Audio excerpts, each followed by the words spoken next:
Когда мне говорят, что идеала в нашем мире не существует, я просто показываю им вторую часть Шрека. Этот мультфильм настолько хорошо сделан и проработан, он настолько качественный, что понадобится целая уйма времени, чтобы описать все его сильные стороны. Смотрите, в мире существует две категории фильмов – плохие и хорошие. Но Шрек 2 — это именно тот мультфильм, который выходит за рамки этих двух категорий и создает свою собственную, божественную категорию.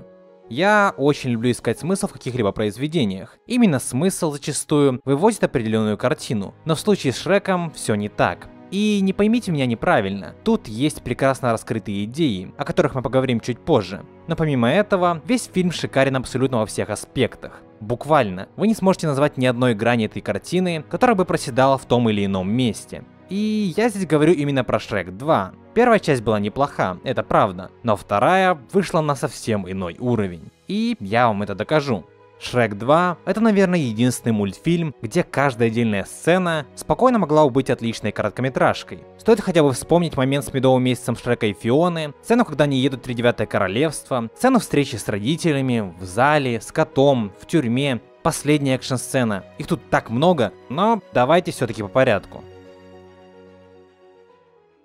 Ни для кого не секрет, что весь сеттинг и сюжет Шрека был изначально сделан в противовес всем диснеевским историям про прекрасных принцесс и принцев. Нас буквально встречают подобной сценой, и позже, на протяжении всей истории, регулярно продолжают подрывать штампы.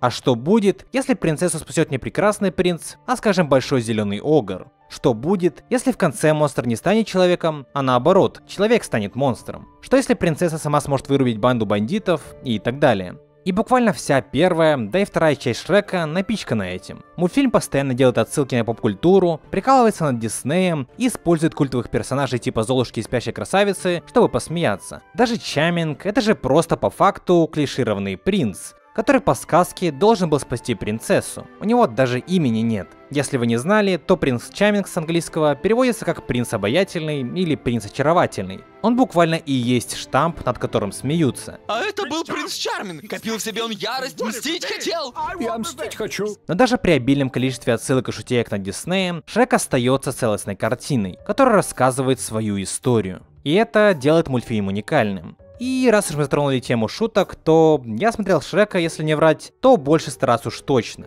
Будучи малым, я смотрел его почти каждый день. Я наизусть знаю буквально каждое слово. Но до сих пор смеюсь в голос шуток во втором Шреке. Я не знаю, как они это делают. Но это, черт возьми, гениально. После стольких лет просмотра он все еще смешной каким-то образом. И да, юмор — это относительная вещь. Поэтому я постоянно спрашиваю своих зрителей, что они думают о шутках. И что ж, все единогласно со мной согласились. Вторая часть Шрека — это идеальное продолжение истории. Я далеко не первый, кто к этому пришел. Чего стоит хотя бы ролик этого парня, который 25 минут доказывал это. Вкратце же, так и есть. Вторая часть подхватывает идеи первой и раскрывает их в полной мере, а также раскрывает свои уже новые идеи.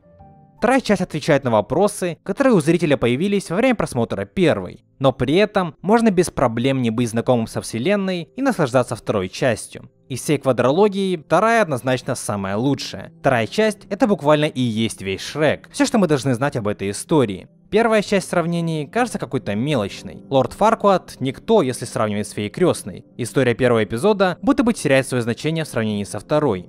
Также Шрек 2 чудесно пользуется таким приемом, как субверсия. Это когда зрители ожидают увидеть клише, но в последний момент все оборачивается иначе. Вся история буквально напичкана и субверсиями в противовес Диснею, и зигзагами. Создатели играют со своими зрителями различными способами. К примеру, в конце второй части нам кажется, что все идет к тому, чтобы Шрек с Фионой остались людьми, но в итоге они опять становятся великанами. Или в сцене, когда Шрек выпивает украденное зелье, почти сразу же надвигается буря. Тогда осел начинает кричать, мол, вот оно, начало превращения. Но по итогу это просто обычный дождь. И в этом весь второй Шрек. Назовите мне хоть одно произведение, которое также хорошо обращается и выбирает музыку. Тут нет ни единого плохого трека, а даже наоборот, все потрясающие. Каждый саундтрек — это шедевр. Зачастую во втором эпизоде играет уже известная поп-музыка, но все же есть и оригинальные треки. С популярной музыкой все обстоит так, что каждая песня в мультфильме идеально вписывается в происходящее. Кажется, будто их писали специально для мультфильма, но нет. Например, когда Шрек не может заснуть, на фоне поется You Need Some Sleep.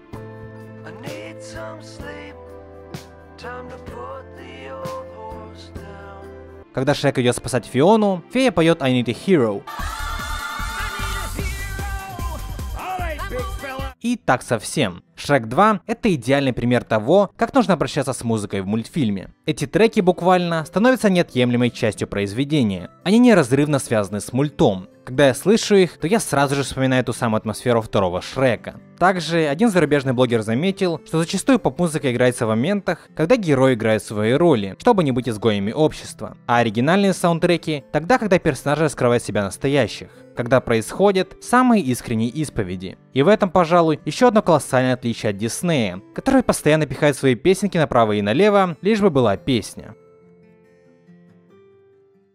Каждый момент мультфильма можно было бы назвать шедевром, и во многом такой эффект достигается благодаря музыке. И да, кстати, об этих сценах. Как я упоминал ранее, тут чудесные сцены. Многие из них уже давно стали мемами. Когда я их пересмотрел, меня будто озарило. Они великолепны. Одна из моих любимых, и уже, наверное, одна из культовых сцен в замке, это в буквальном смысле произведение искусства. А последняя экшн-сцена с гигантским пряником, ну камон, что может быть лучше? Что в истории мультипликации лучше, чем это?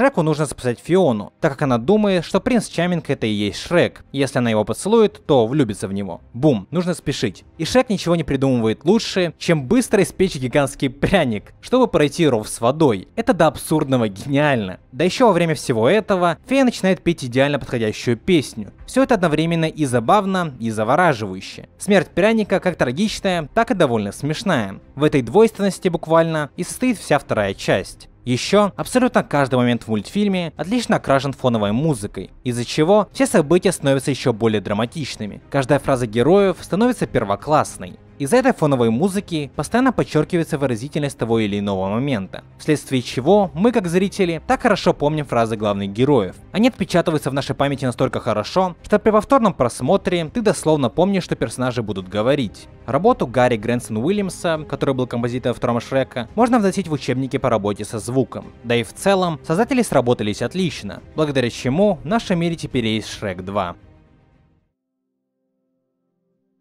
Первая часть Шрека целиком и полностью была о том, что общество судит по тебе по твоей внешности, а не по тому, какой ты внутри. Шрек изначально кажется монстром, но он выглядит таким исключительно потому, что общество думает, что он такой. Он просто играет свою роль, но встретив Фиону и осла, он раскрывает себя настоящего. Во второй же части все уходит куда глубже. Совсем недавно, можно сказать месяц назад до событий второй части, Шрек был огром-отшельником, который не имел ничего, кроме своего болота. И он вдруг оказывается принцем. Его с Фионой ждут в королевском замке. И тогда Шрек начинает сомневаться. Он не уверен в том, что заслуживает того, что у него есть. Ведь он всю жизнь жил в понимании того, что общество считает его монстром. Любая мелочь сбивает его с толку. Ему сказали, что Фиона его больше не любит, и он думает, что так и есть. Он готов поверить в это, ведь в его парадигме он не заслуживает этого. Все вокруг всегда говорили ему, что он лишний, что ему никогда не быть с принцессой, ведь он всего лишь огр. Фиона всегда ждала прекрасного принца, а не великана. И все королевство ждало тоже не его. Он чувствует, что на его месте должен быть кто-то другой, принц Чарминг, например. И когда я недавно пересмотрел Шрека, то я недоумевал в моменте, когда он смотрит с окна на Фиону и Чарминга и верит в слова феи крестной о том, что принцесса его уже не любит. Я думал, ну просто подойди к Фионе и поговори, хуже в любом случае не будет, она ведь все-таки твоя жена. Но тут не в этом суть. Вскоре я понял, что я бы скорее всего так же поступил на его месте. Шрек просто не верит в то, что заслуживает всего этого. И поэтому он так легко поддается любой критике и упрекам со стороны других, будь то фея крестная или отец Фионы. Хоть в первой части он и принял себя таким, какой он есть, он не верит, что другие его понимают. Он убежден, что не заслуживает всего этого. Именно поэтому вторая часть Шрека становится такой близкой большинству зрителей. И, честно говоря, такое и со мной происходит, когда льется критика. Когда тебе кажется, что ты ничего не знаешь, и тебе не стоит больше продолжать. В психоанализе это называют синдромом самозванца. Это когда человеку кажется, что какие-то достижения и заслуги, которые у него есть, ему не принадлежат. Ему кажется, будто все, что происходит вокруг, это спектакль, а он просто мошенник в нем. Это именно то, что происходит со Шреком. Он не считает себя достойным этого всего, ведь он привык, что его считают злым огром. Тем не менее, он проходит через это. Ведь вне зависимости от того, что о нас думают другие, кем нас якобы считает общество, или считаем мы себя, мы есть мы. Каждый является собой. Тут нет секретного ингредиента. Ты заслуживаешь того, что имеешь, и того, что делаешь. Все, что у тебя есть, ты заслуживаешь. И даже больше. Если тебя считают отбросом общества и неуместным в нем, если социум тебя отвергает из-за твоих внешних признаков, то знай, это у них проблема, не у тебя. Если тебя считают недостойным человеком, что ж, никто и ничто не мешает тебе заниматься своим делом, ведь ты есть ты.